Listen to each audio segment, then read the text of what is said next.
Welcome to the David Bradley Show with your host, David Bradley.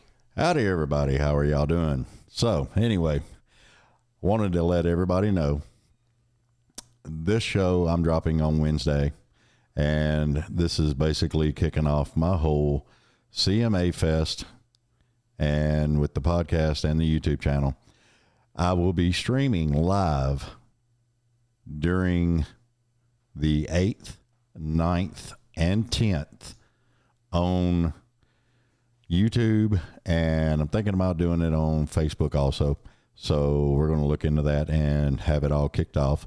But we're kicking off something right now, and she is actually going to be my first show, and I'm going to drop it Wednesday while everybody's driving in to CMA Fest and hopefully arriving safely to have a good time.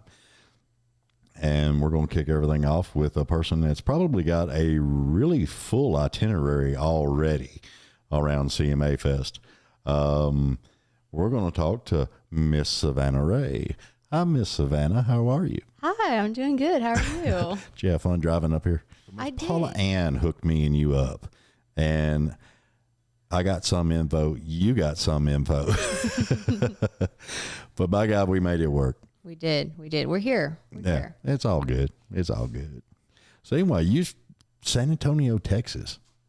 Girl, that's a whole different country sound down there. Yes, it is. That is what's known as Texas country, and then red dirt. Oh, yeah.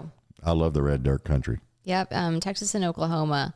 I think Oklahoma was actually the first one to coin, the whole red dirt phrase and that movement and everything, but it kind of moved on down to Texas, and now it's a whole different sound than when you think of Nashville country, mainstream country. It's a lot more country rock down there. Yeah, I know. I love it. It's my favorite. So, well, I mean, that's kind of what you do, a little bit of a country rockish type thing.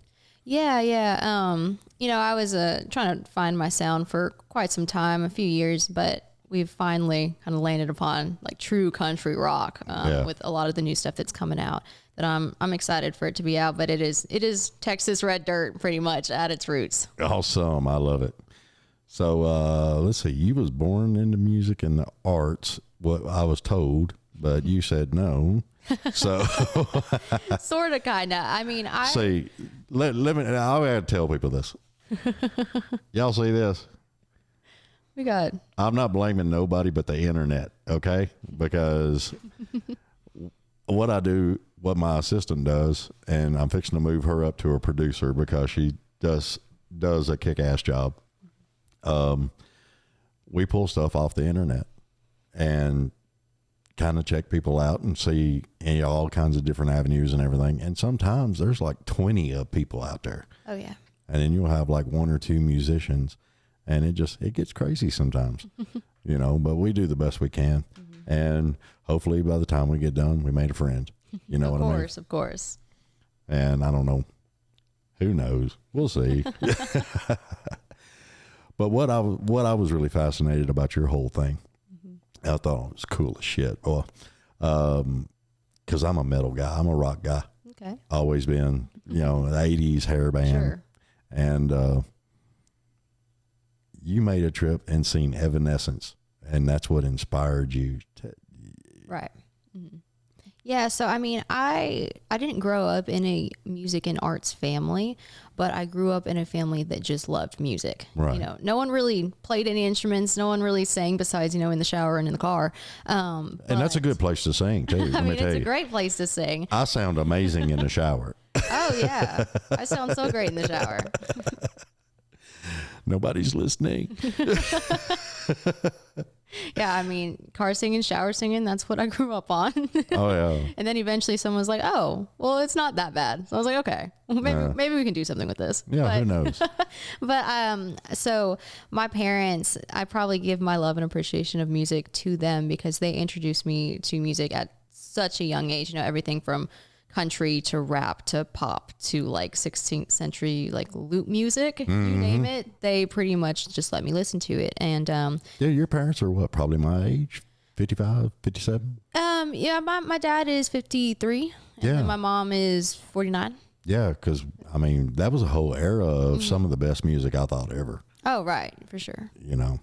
And it just like my daughter, she can tell you rock bands and all kinds of stuff, just like trivia stuff. And it's just stuff she learned from me. So, I mean, parents out there taking notes, if you want your kids to be into music with them. Right. Yeah. And that's exactly why I kind of just fell in love with music, because they introduced me to everything. And at around age 10, 11, I started going to concerts with them. They started taking me, you know, different concerts, different festivals and stuff. And I was just having the, you know, the time of my life, 10 years old, going to all these different rock shows. And it was specifically to your point earlier that when I was 11, I went to an Evanescence show in San Antonio. And I just was completely enamored with Amy Lee, who's the lead singer of Evanescence. She's just incredible, fantastic voice, one of the best voices from a female rock vocalist. And I was like, hey, Mom, I want to be just like her. You know, I want to do what she's doing. And thankfully, though, my mom took me very seriously when I said that and enrolled me into vocal lessons and guitar lessons. And after that, I was like, okay, this could definitely be something that I want to do. And she also enrolled me into this place called Rockstar Academy, which is basically just a whole bunch of 10 to 12-year-olds getting together, playing music, and then kind of putting on like a few shows here and there around San Antonio. And I think I had my first like full band show at this place called Sam's Burger Joint in downtown San Antonio when I was 12 years old. And after that, I was pretty much sold. Okay, this is it. This is what I want to do for the rest of my life. And I pretty much didn't do anything else. So that's cool. I mean, I love that because a lot of people don't get into it until they get older. But some of the past recent guests I've had on the show, I mean, they're kind of like you. They're getting into it early, you know, and I love it. Yeah. Yeah. I mean, it was just so natural for me because that's pretty much all I knew. Yeah. You know, from such a young age was music. And I just kind of went full steam ahead since I was 12 really. So yeah, but you had parents that back that, right? You know? Of course. And you got to have a good support system. Oh yeah, no, I would not be where I am today if it wasn't for them. You know, even just introducing all of what they introduced to me at such a young age, to taking me to the concerts, to then actually, you know, doing the things to help me pursue this dream, you know, taking me to rehearsals, taking me to my lessons, taking me, and then eventually, you know, you get further on down the road. I was 16, 17 going on full blown tours across the country, and they were, you know, trying to figure out how I was going to work because I was still in school. They were trying to figure out how I was going to, you know, get all my work done and still be, you know, on the road doing this thing that I love to do. So, I mean, if it wasn't for them, I would not be where I am today for sure. And that's awesome. We applaud moms and dads that do that. Yes. I love it. Very much so. So you remember the first song you ever sang on stage? Ooh, the first song I ever sang. Yes. It better not have been Itsy Bitsy Spider. It was not the Itsy Bitsy Spider. The first song I ever sang on stage, I think it was that full band show that I did when I was 12. And I sang Hysteria by Def Leppard. Awesome. Yeah. So you're in my era there, right? Yeah. Yeah. All the 80s hair metal, that's kind of like my bread and butter as far as like rock goes. That's what my favorite bands they've always been. Motley Crue, Def Leppard, all of that. So all that like Sunset Strip. Oh yeah. That's just kind of my jam. Yeah, it's the first time I ever heard Judas Priest, I was hooked. But the one that I love most of all, out of all of them, that got me when I was about, I'd say 14, 15 years old, Kiss. Okay, yeah. And it was the whole makeup, the stage show, all that stuff. Yep. That's what got me. I saw their, I don't remember what year it was, but they went on tour with Motley Crue, and I went to one of those shows at the AT&T Center in San Antonio, and it was incredible. But I will say it was the loudest show I've ever been to in my entire life. I was deaf for 2 days straight after that. Exactly. You know, back then though, that was like a real competition between, you know, the rock bands and everything, who could play the loudest. Oh yeah. And get by with it, you know. And Kiss's whole thing, you know, we're the greatest rock band in the world, or we're the loudest rock band in the world. I'm like, well, I mean, you're not wrong. No, but out of all the bands and everything that I seen growing up, and I've seen a bunch of daggone shows. Sure. You're probably right in that area with me if your mom and dad took you all them shows. Oh yeah, you know? I've been Yeah, I mean, I've been to a ton of country concerts, but it does not measure up to the amount of rock concerts that I've been to. Yeah. That's all we used to do. Every single weekend we were at some concert or festival somewhere. So, dude, you've been like, man. yeah, I mean, I was touring before I was even doing music. Yeah, I know. I mean, that's what I was fixing to say. You've been hitting every daggone show and everything else. You know the tour schedules and stuff. Yep, I was there. I'm jealous, to be honest with you, because there were some shows I didn't get to go to. Mm-hmm. You know, because sure. I had to work or I had to do this, you know. Mm-hmm. And of course, when I was younger helping out bands and stuff, I'd have like tickets to go to a show. Oh crap, I forgot. I got to go do Sound, you know, and then it just, sometimes I didn't go. I missed an Alice Cooper concert one time. And I was distraught. I was just, oh man. But I did get to see him 2 more times after that. Okay, well, you made up for it then. And I love Alice Cooper. Mm-hmm. He's solid, you know? Mm-hmm. Everything he does, I mean, everything is solid about the man. I mean, he's awesome. He's great. I'm trying to think. There was something else. I can't remember. I had a brain fart on air. It happens. Yeah, no, that's number 4. I do it a lot. Okay, I don't know. I'm getting old. But what's your itinerary like? Do you know for the CMAs? Yeah, I mean, I got a few shows going on. I got some. I think I'm playing the 7th at the Vinyl Lounge at 10 p.m. I'm kind of doing some before, during, and after. Yeah. Well, that's what Paula was telling me. She's like, Savannah's booked up. You know, you know, I can get her in there this time, and that's about it. And that almost didn't happen because our power went off for 2 hours. Didn't even know when it was going to come back on. I was in like panic mode. But yeah, I know about the vinyl. What else is it? So we got the Vinyl Lounge on the 7th at 10 p.m. So that one's our late night show. And then we have the 10th, which is at Tin Roof. And that is, I think that's the Midtown Tin Roof. Mm-hmm. And that'll be at 1:00. And then we got the 13th, which is at Winter's Bar right there in Midtown too. And that'll be at, I believe that one's at 7. Okay. Because I know I'm supposed to attend one of them. I just can't remember which one. I can't remember barely either.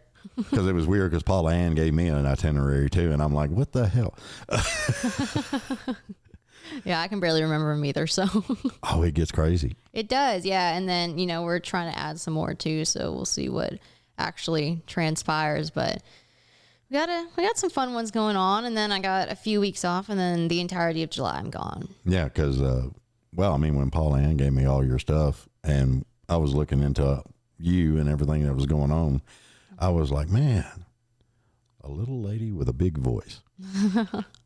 Anybody told you that yet? Yep. I've heard that one a few times. I was going to say, you getting tired of that one yet?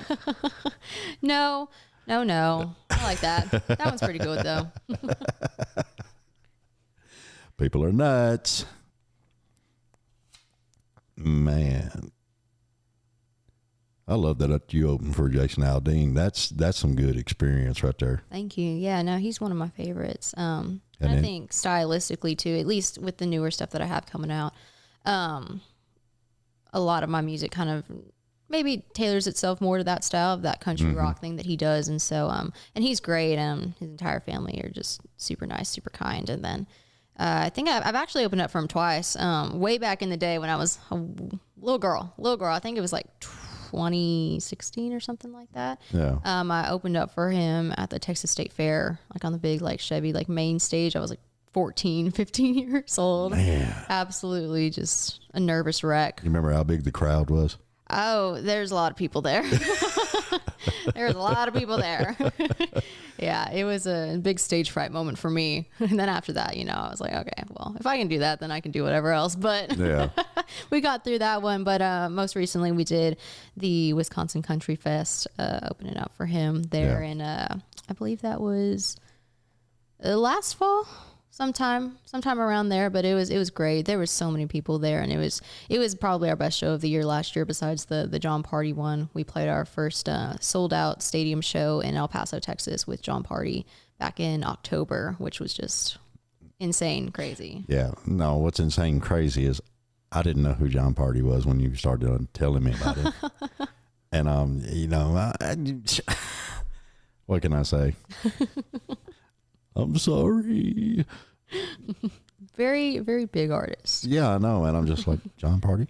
Selling out arenas. Yeah, I know. And I'm just like, but I mean, you know yourself. Once you get in a, it's almost like you get tunnel vision.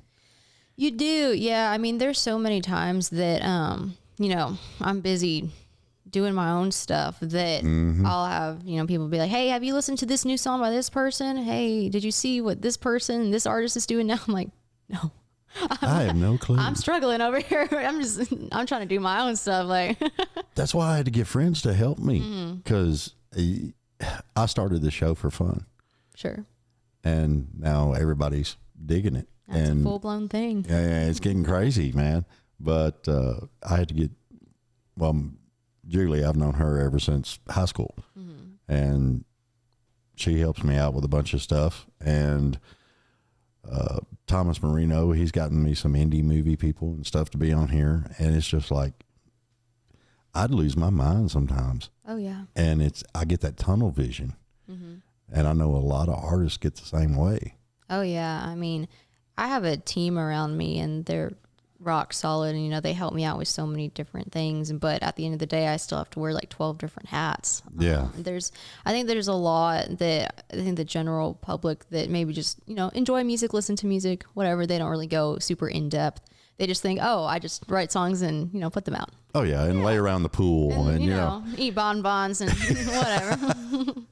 I'm like, dude, we're over here just constantly on the phone, emailing. You know, I have to do my own social media. You know, I do all that. I do all my own content creation. I do, you know, all my own graphics. I do all my own flyers. You know, I'm booking too. You know, there's just so many different things. And I'm like, there's not enough hours in the day sometimes. I know. And it's like, well, another artist friend of mine, he told me, he said, honestly, sometimes I don't trust nobody else. Yeah, that's true. Yeah. You know, you got to do a lot of it on your own. You do. Yeah. I mean, and it's taken me quite some time to put people around me that really, truly have my best interests at heart, because like I said, I've been doing this since I was 12 years old. And, you know, when you're a 14-year-old kid living out, you know, in places like LA or something, which I have lived there before. That's a whole, interesting. That's a madness experience. Ooh, learned a lot there, but you know, it's there's a lot of people that want to, you know, they see this young, impressionable 14-year-old kid that they can essentially mold to what they think is going to be the next hit or whatever, and they may point you in directions that don't really feel like you. You know, I've had so many people that are like, oh, I know that you really like rock and country, but have you ever tried pop? Have you ever tried this? Have you ever tried that? Why don't you do this? Sing this song, you know, because, and you know, you're young too. And you're like, okay, well, I'm not as well versed in the music industry as this person seems to be. You know, they have this whole rap sheet, whole lot of credits and stuff. And so you're like, well, I've always been one, listen to your elders, you know, they know more than you know, they're wiser. But at the end of the day, you know, there's been so many different people that I've worked with that just really didn't have my best interests at heart. And, you know, and that's sad. Yeah, it is sad too, because, you know, as a kid, going through all of that, I think there's a certain level of just kind of gets you down after a while. You're like, I guess there's no one else out there that's going to help me besides me and, you know, my dad, which he also helps manage me as well. So it's nice to have family in there because, you know, those people will have your best interests at heart for the most part. For the most part. For the most part. I mean, don't get me wrong. I've seen some crazy momagers, some crazy dadagers out in LA. Yeah, so. we're not mentioning names. Brittany. You know, but it just, and I warn people too, especially new artists coming in, you got to watch out for the sharks. Oh yeah. Because they will swim around you and nibble at every little thing that you drop. Oh yeah, they'll be like, oh, if you pay me $5,000, I'll get you on this radio station. I'll get you on this gig. And I mean, out there in California, it's pretty wild too. Because pay to play is just so rampant over there. Like I know people that are paying $5,000, $10,000, $15,000 to go and open up for big artists like Tim McGraw or something at different festivals and stuff, and they're paying it, which is just crazy to me. Yeah, but Tim McGraw and all them don't even know about that. And they don't know about that. Yeah, they don't know what's going on. They're just like, I was hired to do this festival, so I'm going to go play this festival. Yeah. You know, because they're paying me a lot of money, and I'm like, well, you know, those thousands that they're paying you, you know, they're getting it from somewhere, and it's going to be like some of the smaller artists too, you know, that are essentially kind of footing the bill for a lot of the bigger artists that are on the bill, which is just so crazy to me. Like, it's so backwards. It's not fair. It's not it fair, really no. isn't. No, and it's you know, it's also interesting too to know that there's some people out there that are doing that, and I'm like, well, okay. I mean, I don't have $5,000, $10,000 to go and, you know, play one show. I'm just trying to do the best that I can on, you know, my own like merit sort of thing. Yeah. Well, I mean, I've gotten in so many conversations with people that have the recording studios, the cost of them. Oh yeah. And some of them are just phenomenal. But you're paying for the building, you're paying for. Oh yeah. But one artist comes in and they record. Dude, it don't take $20,000 to freaking record a song. No. But there's people out there paying that. Oh yeah, yeah. I've gotten some ridiculous quotes in my time that like one song, $5,000. I'm like, no. No. Full band or acoustic? Full band, but still, I was like $5,000 though for an independent artist, you know, that's not on a label. Like that's just that's not gonna happen. Oh well, I mean, I can tell you, it just. But it happens for, you know. Yeah. Well, I mean, back then I was recording bands, full bands. Sure. And I was charging $150, $200. Now it's $100. Well, it depends on if you're union or not, I guess, for the band guys. But it's, you know, a couple $100 per band member. Yeah. For a 4-hour time block. No, that's and you crazy. have, you know, 5-6 people in the room, and then you got to pay for the studio time. Then you got to pay your engineers, your producers. It's crazy. Yeah, it's the most expensive hobby, I always say. Music is just the most expensive hobby. And so is podcasting. I've heard that podcasting can get up there. It can, but, well, like everything I've got equipment, everything that I've done, computers, and then, of course, you got to pay the programs for, like I use Buzzsprout. Right. For the podcast. And then YouTube, a couple of other things. But right now I've got probably 10,000 in everything. Wow. Yep. And I went about it a cheaper route. Sure. These microphones, every daggone one of them, I did not buy brand new. I went to Guitar Center and somebody open box or something. Open box or something like that. Yeah. You know, you got to shop. Oh yeah, you got to look around. And I utilize Facebook Marketplace a lot. That's like my jam. Is Facebook Marketplace. Dude, that is so addicting. It is addicting as all get out. It's kind of dangerous though. Yeah. Then you start finding things and you're like, I don't need that. Like I definitely don't need that, but I want it. Yeah. But it's cool. But it's I want cool it. though, you know, like. Do you like lighted up things and bubbles? Bubbles? Yes.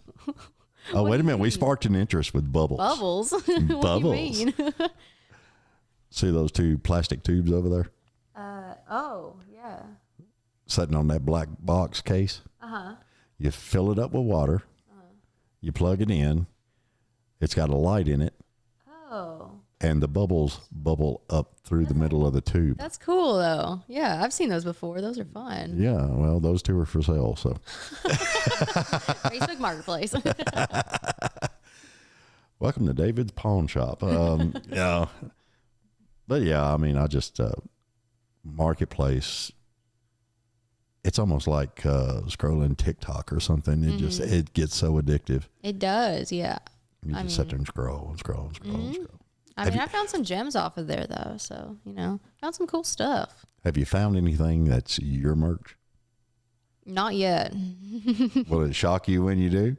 Maybe. I mean, like, wow, I've made it. My merch is finally in a Facebook Marketplace. Thankfully, the people that buy my merch tend to keep it. So Yeah. And that's what I love. I mean, you know, when you get fans and stuff, they love the merch. They love the stuff. Yeah, yeah. It's fun too, because we have like certain shirts too that are not like on the website, that are only pretty much just show shirts. Yeah. That you have to, like, you can only get if you come and see us. And people are like, oh, this is so cool. I didn't know that you had these. I'm like, well, gotta come see a show. Exactly. You got to get something, you know, that leads into that special part too, you know. Yeah, anybody can buy anything off a website, but you got to attend the show. Right. Come see me. Sure. And then you'll get the special shirt.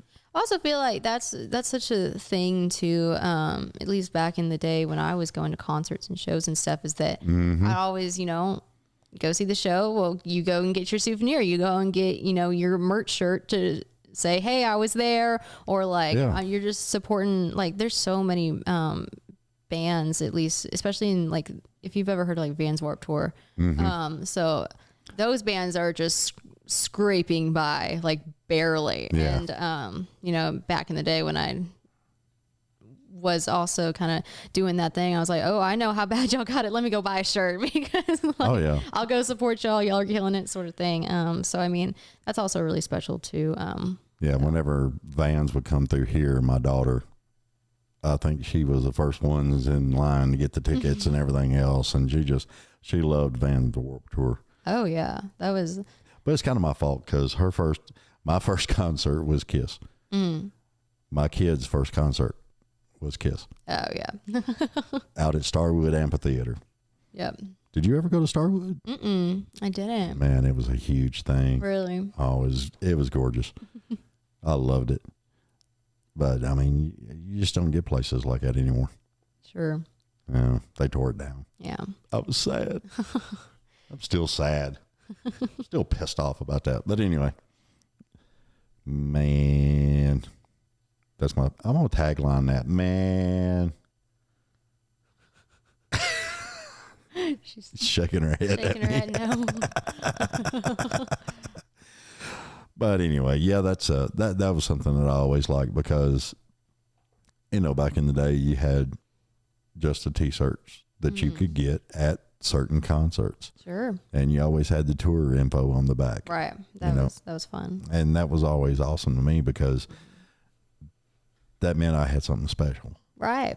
You know, and it just, I'm glad that you're doing that. A lot of people don't. Right. You know, and then it gets to where you're just like, okay, well, yeah, I can go to Walmart and buy that. Right. You know. Exactly.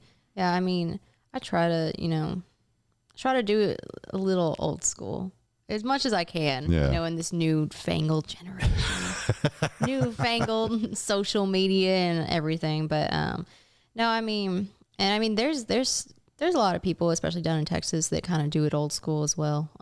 Yeah, and that's, I have not been to Texas in probably 5 years. I haven't been to Texas in 5 years, because I used to drive truck, and I would drive out to Texas every week and come back. And I'd go on out to California and come back.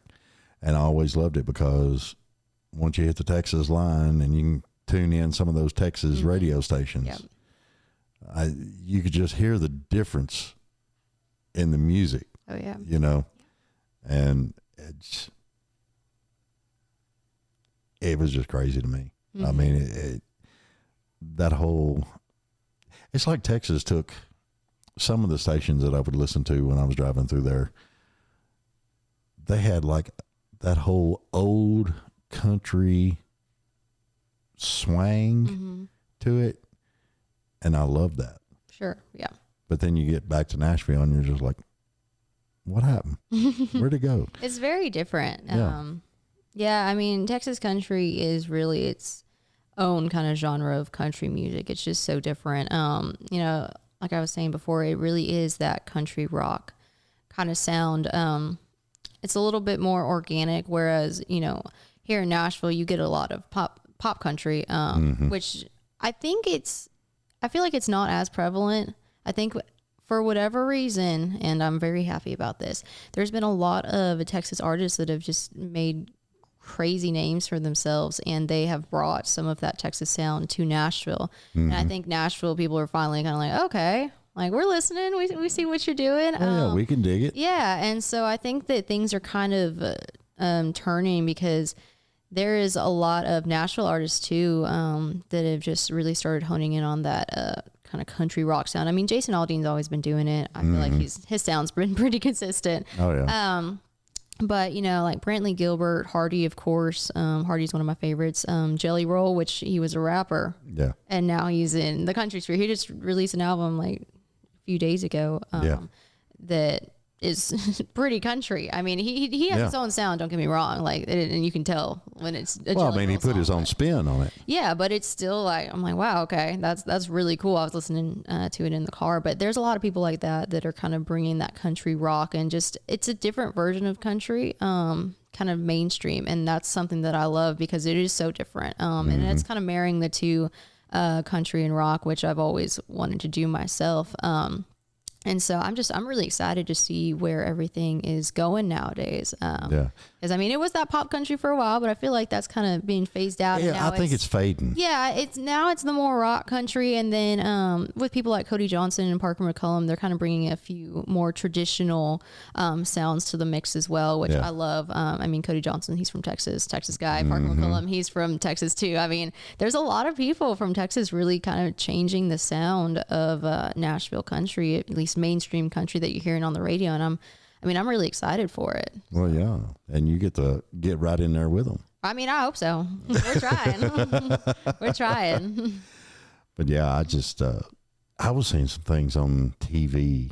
Listen to me, YouTube, where Cody Johnson had stopped a couple of his shows, and people were fighting. Fighting I and did stuff. see that, yeah. And I was like, dude, you rock, man. Oh, he is one of the nicest people that I've ever had the pleasure of meeting in the industry. I met him, I think last year at CRS, which is Country Radio Seminar. They have it in Nashville, and it's one of my favorite. I think it's like 3 days. It's one of my favorite, like 3 days out of the whole entire year. Yeah. I met him over there, and it was so funny. It's so mildly embarrassing, but I'll tell the story anyways. Is that Now wait a minute. Now I love embarrassing stories. Let me get relaxed here. Come on. No, it's not that bad. But I was eating. I don't know. I guess I was just eating some lunch at. Everything happens in the Omni at CRS, and there's a bar called Bar Lines down there, and it's where they kind of have some showcases, some performances, all that fun stuff. And I was eating in between like times where I was going up there and playing. And I was sitting next to this guy and just talking a little bit, whatever. And it's like, God, he just looks so familiar. Like, who is that? And then I looked down in his hand, and Cody has very interesting tattoo on his hand. I think it's like a flower of some sort. Like, wait a second. I know that tattoo. And I quickly like look it up on Instagram, like over here, like trying to hide my phone from him. I was like, oh no. And then I look at him more. I'm like, oh no, now I'm freaking out. Yeah. But no, and then after that, I introduced myself, like, now that I'm realizing, who you actually are. Like, So you had that moment of fangirling. I did. Yeah. We took a picture and everything. He's so nice and kind. And, I actually never posted the picture though, at least that one, because he wasn't in his hat or anything. I didn't recognize him without his hat and his whole like get up and garb. He was just in, regular like tracksuit, sweatsuit sort of thing. So that's one of the reasons why I didn't recognize him. And then later on, he came back downstairs and he had his full fit on. And I was like, hey, you want to redo this picture? He was like, let's redo it. And then that was the one that ended up getting posted. But he's a great guy. I've seen him a few times since at different shows and whatnot. Yeah, but you got that one picture that you can just hold on forever, and it's just yours. Oh my gosh, it's so funny too, because I'm just kind of like I'm more of like a soft smile kind of girl, in pictures and whatnot. Oh, I'm cheesing hard in that picture. Like, you can't even see my eyes. My eyes don't even look open in that. I was so excited. He's one of my favorites though, so I mean. Hey, he's got some good songs out there. Yeah. And then I seen those where he was stopping shows, helping people and everything else, and I was like, man, that's a good artist out there. Yeah, and I mean, he always does something too that I love, and I mean, I do it too in my shows, but it's just nice, seeing like a pretty up there artist do it too, is that he always gives some sort of recognition to like veterans in the military during his shows, and so like that's awesome, and it's just nice to see like bigger artists do that. Yeah. So Yeah, I actually got to be part of it was a show out in, oh God, I can't ever pronounce this name. Wapapello, Missouri. ooh, nice. Is that right? Did I say that right? I think that's I right. said that right. That sounds right. Okay. Yeah. Wow. That's a first. Y'all mark that down on your calendar. But they contacted me to MC the show, and I went out there and MC'd, and it was Freedom Jam. Okay. Yeah. And they do a lot for the military. Right. Yeah. A company that I work with, Grunt Style. Mm-hmm. I do ambassador stuff for them, and then I also work with their foundation pretty closely. They were out there at Freedom Jam, I guess whenever that was, a few weeks ago. Yeah, it was. It was really. I don't know. My calendar's running together in my head. It was within the last couple of weeks. The 30th. But yeah, okay, so yeah, I definitely know what that is. Was it the 30th? When did I do that? We're all lost over here. We're waiting on you. I have No concept pressure. of time either, though. 22nd. Okay. Yeah, Is that right? 22nd? I believe you. 20th. Oh, 20th. Yeah, it was the 20th. Yeah. But So, it was cool. I mean, they did a lot of stuff, and there was a Phoenix, I think I'm saying this right, Phoenix Food Pantry. And they do a lot with feeding right. veterans and stuff and helping a lot of people out. And I was just really amazed at the whole organization. Right. And there was a 3 Rangers that came together, and they make a whiskey. It's called 3 Rangers Whiskey. Okay. And a lot of the proceeds from them and the Freedom Jam and all that went directly to veterans to help veterans out. And I was really honored to be a part of that. Morgan Miles was the headliner. My drummer actually played with her that day. Was that your drummer? Yeah, that's my drummer. He was cool as hell, man. Yeah, it was so funny. Okay, so if he listens to this, I want to give him a shout out because what's his name? Andreas. Andreas. Yeah. Let me tell you something. That guy was so cool. Yeah. He actually let the 2 other bands before Morgan play his kit to cut down on the time swapping out. Nice. I mean, he was just, He's that the was best. really awesome. He's the best. A lot of drummers wouldn't do that. Yeah, a lot of drummers are protective of their kits for good reason. I mean, those things are crazy expensive. Oh, God. And his is so nice. His is like this custom, like golden pearl. Oh, it was a thing. gorgeous kit. yeah. I loved it. Oh, yeah. I'm partial to drums. I'm sorry. No, you're good. But it was cool as hell that he did that. And it helped out so much. Yep. That's know. my drummer, Andres. Yeah, I mean, he doesn't just do drums though. I mean, he's a world-class drummer, and he'll never tell anybody, all the stuff that he's done, but he's from Chile, and he's, every weekend playing for hundreds of thousands of people. Like he's crazy huge in Latin America, and then coming here, he just wanted to be integrated in Nashville, and he really enjoys everything that we're doing here. And he's world class. I've never heard him skip a beat. Never heard him miss a note. He was awesome. He's fantastic. And part of the time I'm like, man, why are you playing with us? You're so good. No. Yeah, I mean, he's just top notch. But he actually produced my newest single coming out, I think on June 23rd. Oh, cool. So he does it all. Well, you got to plug that real quick. So my newest single, it's called Dust Settles. It's definitely more of the country rock. Pretty heavy guitar on it. I'm very excited for it to come out because I feel like this is the first single that I've had that really, I'm like, okay, this is the music that I want to make. Right. And it's been a long time coming, but well, and that's something that I applaud a lot of the independent artists now because you guys are actually getting control of what you're putting out. Oh yeah. No, I mean, I normally write with a lot of other people, but this song I actually wrote 100% by myself. So it's like, awesome. that is like, It's all you, baby. Yeah, that one's all me. I mean, and like I said, I write with anybody and everybody in Nashville. But you know, I'm not always writing for myself. I'm writing for them. I'm writing just to write, you know, it's not always for myself. You know, and songs, well, I mean, if they go somewhere, if somebody else cuts them, great. Fantastic. Awesome. Give me my check. Yeah. Perfect. Perfect. I'll get my royalty check in the mail like in 3 years. Maybe 4. Who knows? Maybe 4. You know how it goes. But it's Nashville. I mean, you know. It is what it is. I'm getting royalties from like 3 years ago. Finally, I'm like, wow, okay. Good to know those are out there. Look, Ma, 25 cents. Made $2.13 this month. Yeah. Music's killing it. Yeah, I'm telling you. We're not giving this up for nothing.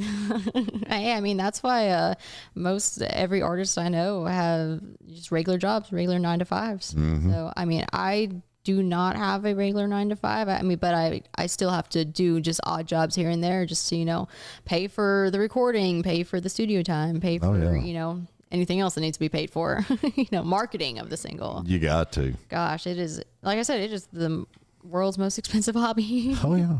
Well, I mean, I got a day job, and I drive a yard dog, moving trailers around a yard. And some people don't understand what that is. But anyway, I start at 5:30 in the morning. I get off at 3:30. I get here at 4 o'clock. I grab a snack, a drink, and I'm on the internet. I'm working on booking people for the show, doing all my stuff, talking to Julie. Hey, I got this person coming in, and she starts working on stuff. And I think she made a comment one day. She's like, I need an assistant. Yeah. I mean, it's just amazing. Everything that goes into it. And, you know, and I try to, a lot of times I kind of go on and on about it a little bit, but I really need people to understand that when you buy that ticket or you buy that shirt, you're not just paying for that person to stand on that stage and sing to you. Sure. You're helping support this artist. Right. So they can write better songs and they can do all the things that you love and enjoy seeing them do. Yeah. You know, it's a lot of stuff. Oh yeah. And I mean, like I'm an independent artist, so I do, you know, all that kind of stuff myself, especially like the booking and stuff. So when I go to a place, you know, especially in the past before, all the money that I'm being paid from the venue is pretty much just going to the band. Yeah. It's going to the band, and if there's anything left over, that's going to be, you know, gas money. That's going to be, oh yeah, you got touring expenses. The 2 a.m. Taco Bell that you're going to get because that's the only thing open after your show, you know, sort of thing. And when artists, I used to think that it was just like, oh, well, whatever, you know, but no, when artists get up there and say like, hey, I would love it if you went and looked at my merch table, like, you know, maybe got yourself a shirt, just something to literally help us put gas in the tank to get us to the next spot. Like they really mean it. Oh yeah. And so I shortly found that out as, you know, when I was like 15, 16 as a trying to do the touring artist thing. And so anytime I do see like another band and they're like, hey, would really like it if you went and checked out our merch table, I'm like, you know what, artist, I got you. Oh yeah, you got to. I mean, you have to though, if you know, if you at least enjoy the artist and, you know, you went to see them and stuff. Because I mean, it's hard. It really is. And that's my other soapbox. I get on soapboxes. The like, the share. Oh, sure. The follow, the subscribe. Right. I tell everybody, you got to do it because y'all don't realize how much this helps out. No, it does. And my whole thing is that like all that you just mentioned is free. Yeah. Like you don't have to go buy a shirt. You don't have to go, you know, spend, you know, $50 to go buy concert tickets, a shirt, and, you know, spend another $25 to go pay the babysitter to go see me, you know, just exactly whatever it is. I know that people spend a lot of money to go out and see the shows and stuff, but you don't even have to go through all of that. You know, you can like the post, comment on it, follow, do something, share my new single. You know, and it's free. Now everybody knows that you handle your own social media. So if you get a message or something, it's you, right? It's not somebody else doing the job for you. Sure. And it's not a robot. Right. Yeah. I mean, I know so many artists that they just they have other people do it, because it is so much to do your own social media. That is a whole job in itself. Number one, just managing the social media, and then also putting the content up. Like that is just a whole job in itself. And then, you know, trying to put content up as an artist that hasn't already, you know, been like done 1,012 times, which is just, you know, and we were talking about this earlier, is that the like the car lip singing videos to promote the new music. And am I going to do it? Yeah, I'm going to do it. But, you know, there's certain things that must be done if you want, you know, people to listen to your stuff. And I have so many people too that I've noticed over the years that they'll be like, Savannah, where's the new music? Where's the new music? And I'm like, it's coming. And I finally give it to them, and it's just like crickets. I'm like, y'all were griping at me forever for new music. Here's the new music. And they're like, oh, okay, we'll listen to it later. It's like, okay. Yeah, it's like, Yeah, it is very hard marketing music and actually getting people to pre-save the song, listen to the song, you know. And it's just a click. Right. That's it. It's one click. Yeah. I mean, I do it for so many of my friends because I know the pain and the struggle, you know, of trying to just get anybody to go and do that. So anytime I see one of my friends like, hey, pre-save, I'm like, pre-save, you know, I'll be the first person to do it, because I know like how difficult it is to get people. And it doesn't seem like a hard task, but for whatever reason, you know, it is what it is. Yeah. And my workload, even though it's hectic as I'll get out. Sure. I go see you guys. I listen to y'all. I hang out. But anytime y'all post something coming up, something new or something like that, if it pops up on my page, I'm liking it. I'm sharing it. I'm sending it to everybody I can. And hopefully people that are on my friends list will share it, and it gets further out there. Sure. I mean, that's all you can hope, that just, you know, it will hopefully get out there. Well, by God, Bieber got us contract out of it. Why can't we? I know, man. It's weird, you know, with the whole social media thing. And I do know actually, you know, some artists that just kind of post their stuff and they don't really ever support any other people, which is just, that's my soapbox. That if we have to have our soapboxes, that's mine. Like, I will be always supporting, you know, anybody that I know if they're in the industry. Like, I know how hard it is. I will try to share your stuff, you know, as much as I possibly can. And, you know, you just get to a point where it's a little disheartening, you know, when you're going out there sharing everybody else's and they never even like bother to even like a post of yours or just whatever. I'm like, okay. Hell, you're lucky if they even friend you. So, I mean. Yeah, I know. I'm like, aren't we in this together, guys? Like, come on. We got to pull together. Sure. I mean, and that's something I always loved about the older country, because you can go on the internet and find all kinds of pictures of, you'll see Johnny Cash hanging out with Chris Christopherson. You'll see Waylon hanging out with Willie. And I mean, it was just a bunch of good friends. Sure.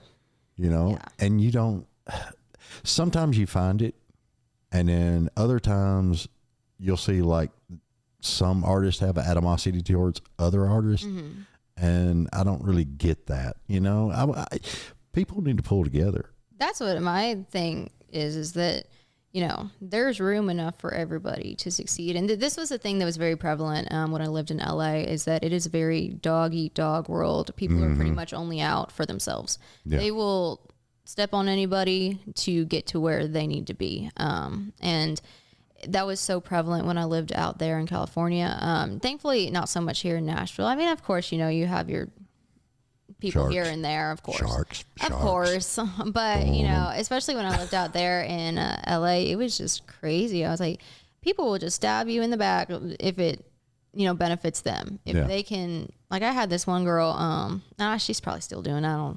I don't know.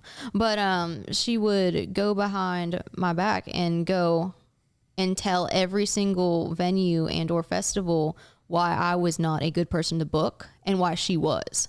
And that makes no sense to me. Oh yeah. It was a whole thing for a while. And she succeeded in a few. Yeah.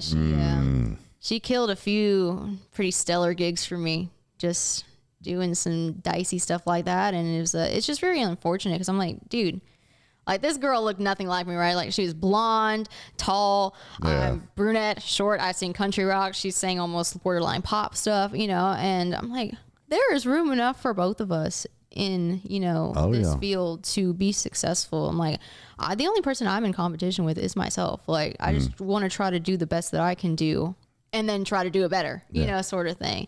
But and you're probably the worst critic of yourself. I hold myself to unrealistically high standards that I will never meet. And I feel you. I'm aware of that. I'm a terrible perfectionist. It is what it is. And I just live with it. I'm like, well, it's fine. Oh yeah. Well, I mean, I've always been that way, especially with sound quality. I love to have a good sound quality. Sure. Mm-hmm. And when I started putting this together, I had some crappy microphones that somebody suggested, and I had some crappy video cameras, and I chucked it all. I did one show. Yeah. And I chucked every daggum bit of it. And I went, screw this. I'm going with what I know. Sure. Yep. And then I built it from there. And I don't know. It's just, I still feel sometimes that I'm not doing it enough. Sure. Yeah. You know, and a lot of successful artists that I've noticed in my lifetime, they were always their worst critic. Oh yeah. That's me. Yeah. Yeah. I mean, it's good that I hold myself to such a high standard because I'll never, you know, be lazy about stuff. But at the end of the day, sometimes it is not the greatest thing, you know, because I'll get like a demo back or something and I'm just like, I hate it. It's the worst thing I've ever heard in my life, you know? And I'll show it to, like, you know, my mom or something. She's like, what are you talking about? And like, I'll be like, don't you hear this? This is not right. Like, this is, no. Like, you know, this part. Like, she's like, Savannah, what are you saying? She's like, it's fine. It's like, okay, well, you know, so I have had to learn to maybe be a little bit easier on myself and kind of take a step back and be like, okay, let me look at this from like a bird's eye view, you know. A different artist. That's not me. It's a different artist. You know? And I can't stand to listen to myself like talk or sing. And that's all I have to do is listen to myself talk or sing. I'm like, I'm so tired of my voice. I feel you. I'm like, the last thing I want to do is go listen to some demo of myself. So. Well, I mean, you get to where you listen to so many demos and you're trying to create a certain sound and everything else. Then you notice the people that were helping you before were edging you towards a cookie cutter type country. And that's when it all starts blending. Yeah. But like the demo with this one that you just did, all the writing on and everything else. Right. Probably will be your best work you ever done.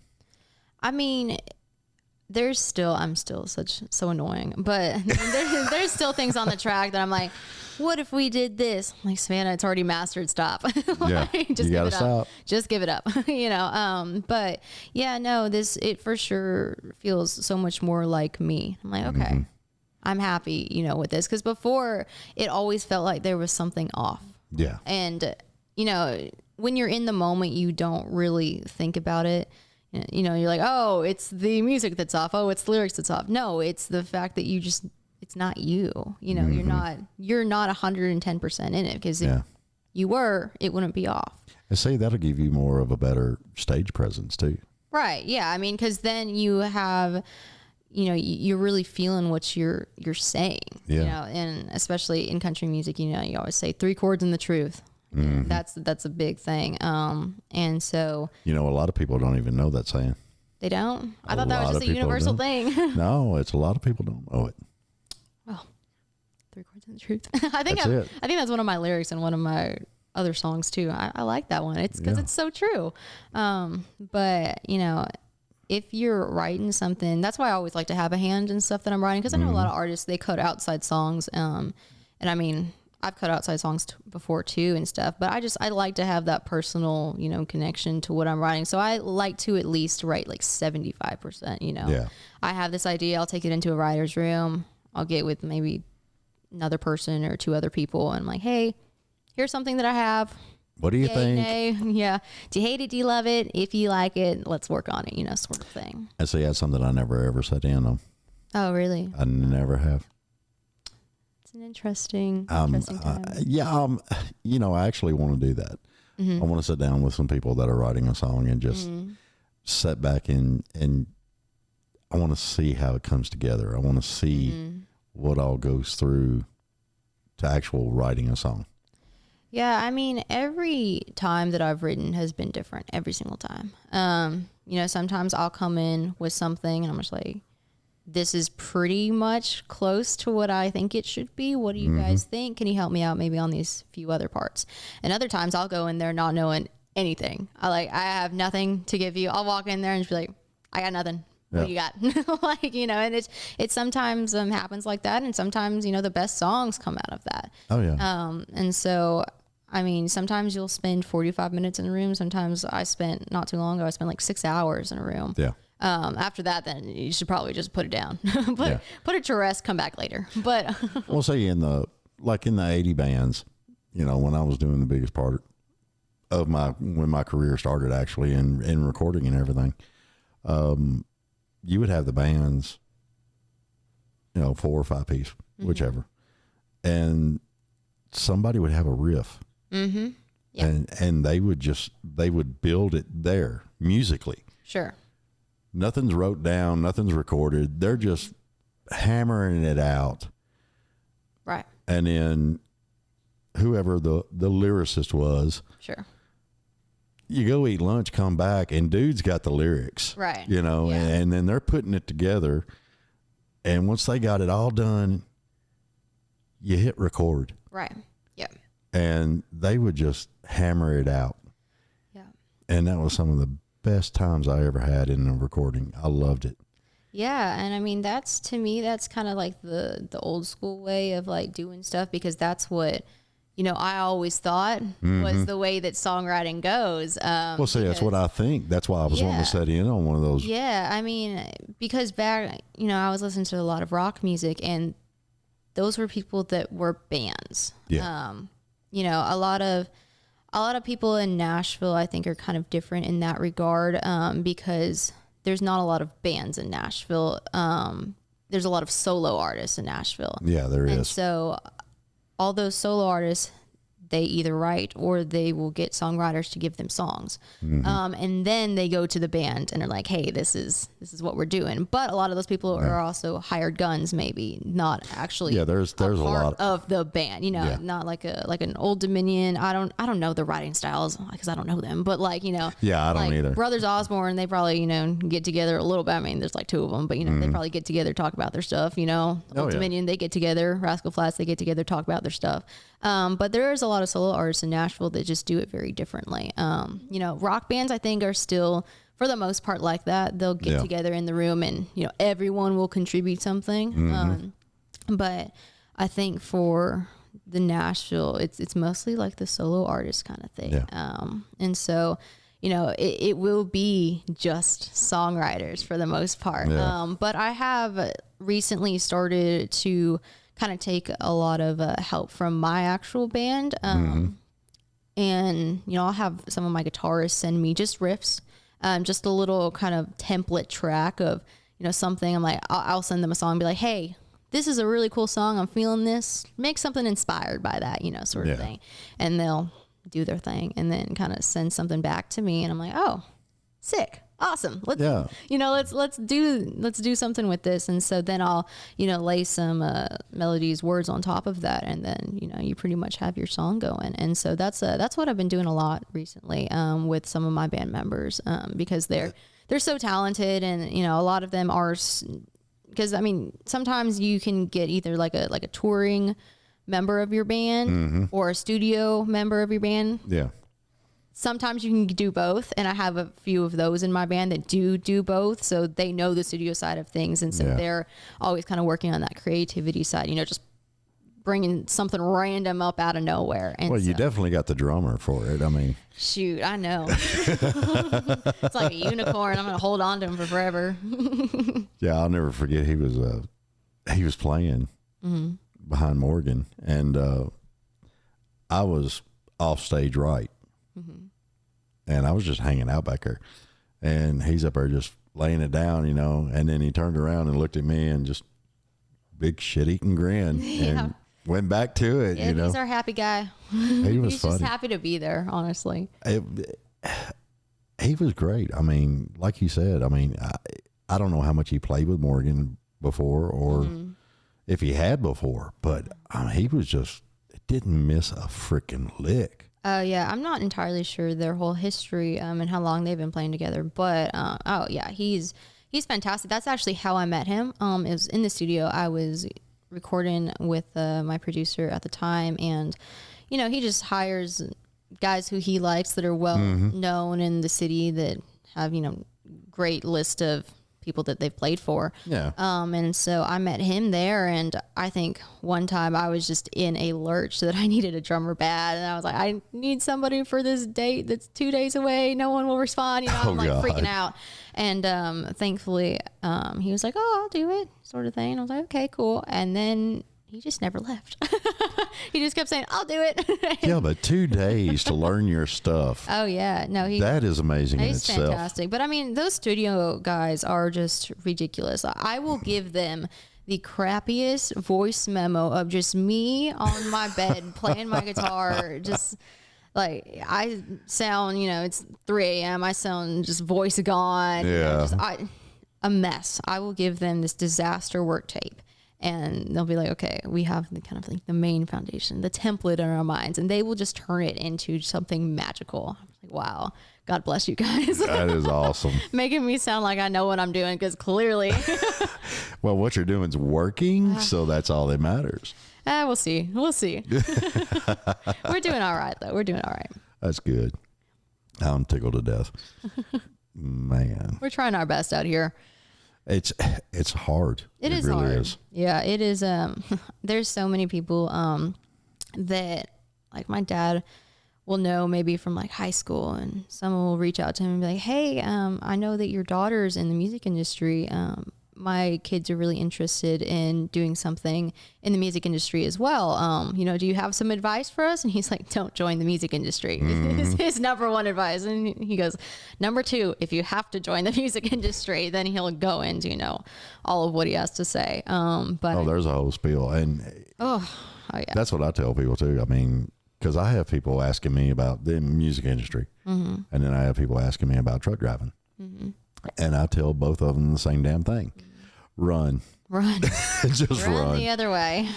It's a terrible idea. Don't do it. Go play frisbee or baseball Anything or something. But yeah, literally, it is not for the faint of heart. And if I didn't love what I did, I would have been done a long time ago. Oh yeah. Because I mean, like I said, I've been doing this since I was 12. Yeah. I've been around the block. I've seen some stuff. You know. Oh yeah. And a lot of people don't get started that young. So no, they don't. That really definitely has jaded me a little bit because of just all the disaster that I've seen from like here to Atlanta. I lived there for a stint and lived in California. Yeah. California was an interesting excursion. Lived there for a little bit. And then, you know, back to Nashville. So, I mean, lived in New York, lived there for a little bit. I mean, I lived in all the major music cities. And I don't see how New York has music at all. I really don't. I mean, they've got the big theaters. They've got modeling. Yeah. How the hell did music get in there? I have Snuck no clue. its way in. Something happened. I don't know. Did it crawl over from New Jersey, or maybe we should ask Paula that. We should ask Paula that. She'd know. I already told her. I said, you need to be on my show one day. And she's like, oh, God, no. I would watch it. It would be hilarious, I think. I'd have to slow the recording down so everybody could understand Half her. speed, yeah. Yeah, something. Shout out to Paula. We're ragging Paula. We love her. Love her. Miss Jersey. Well, what's that famous? Love you, mean it. Love you, mean it. That's awesome. All right, girl. Well, we're going to drop this Wednesday. Sounds good. And we're going to have some fun. I want to see you somewhere around. I'll be there. The itinerary's in there. I'm going to have to look at it. I don't know it either. Yeah, well, you know, If you're like me, it's kind of like somebody will point you in one direction and go, you're supposed to be here. Yeah. That's what always happens. I get a time, an address, and a place to show up, and I say, okay, perfect. Yeah. I'll be there. 10 minutes before going, am I supposed to be there?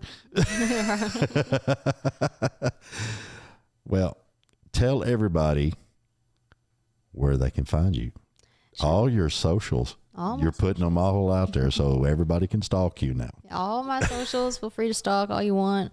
Is the Savannah Rae, just THE Savannah Rae, RAE, thesavannahrae.com. All right. I try to keep it easy. If you just literally type in Savannah Rae, you'll be able to find me. All of it. All of it. Yep. Every single one. Every all single of platform. Pop up. Yay. I love that. All right, y'all. Well, we're going to get out of here because we still got a full day ahead of us. Oof. I can imagine. Oh, Lord. All right. Well, Savannah, I appreciate you coming out. Yeah, thank you so much for having me. And I definitely want to get you back on the show again. Yeah, let's do it. Especially after you release some new material and stuff. Sure, anytime. Yeah. And I'll be in Nashville. So Perfect. So will I. you can just come around the block if you want to. Perfect. All right, y'all. We're going to get out of here. Remember, like I've been telling everybody, like, share, subscribe. I don't know why I keep pointing because I never put it on the daggum editing. But anyway, like, share, subscribe. Y'all check everything out. Check out Savannah Rae.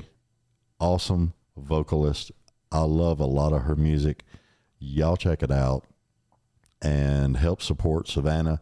Help support me for that matter. We're doing the best we can to keep the entertainment going and having a lot of fun with it while we're doing it. So, Savannah, wave at everybody. Tell them bye. Bye. All right. We'll see y'all later. See you. Bye.